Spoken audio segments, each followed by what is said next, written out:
collecting tall, skinny glass pieces that I found in thrift shops and various places.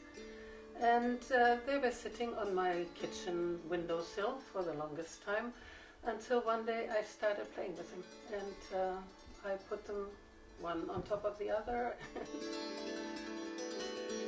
Get inspired by nature, the shapes of nature, which are never square.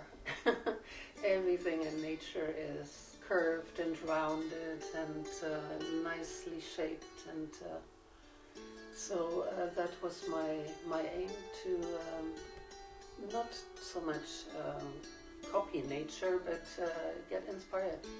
I studied fashion at Chile College, and I worked as a freelance designer for about 10 years. I used a lot of fur, which wasn't such a good time at that point, but and leather and suede.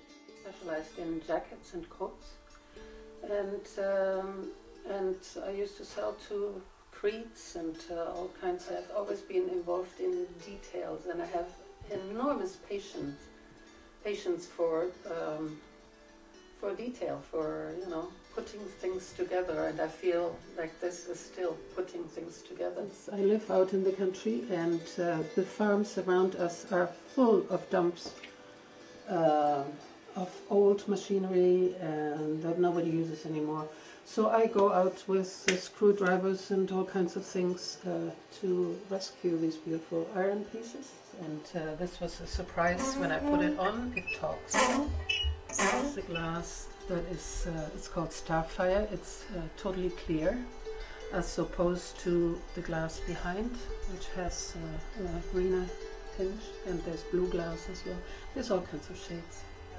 One of my bigger pieces, I have made only two. This is the second one. The first one went to California to a collector, and in this beautiful home by the ocean. And this piece was inspired by the Balinese Legong dance, and that's what this piece is called, Legong dance, because the dancers have this amazing movement with their hands when they dance. After my fashion years, I needed to do something different, and so we had a trip to Berlin and went to the museums there, and I was fascinated by Greek and Roman glass mosaic floors. I came home and I bought a whole bunch of stained glass pieces, and I cut them up into small pieces. Until one day I started piling up. I made this little wall of glass tiles, and boom, and that's how it came together to do my sculptures, building up. Yes, anything will do for me, anything. Tiny little glasses, bigger glasses, candle holders, a beautiful vase, which I haven't found a space for.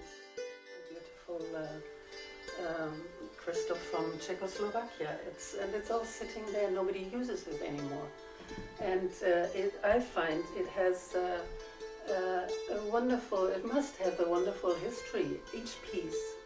I mean, these were bowls that food was served in, and I keep thinking about the history of these pieces, how the food that was served in them, the people that were there that ate out of these plates, and cakes. Imagine this cake stand, the cakes it must have carried. It's wonderful to think about that. I'm sure it will give people joy and happiness to look at these pieces. I mean, I get so much joy out of it, that, and I have so much fun making them, and I'm sure it comes through, and for people, the energy I put in that. I mean, these are full of energy. They just want to go up.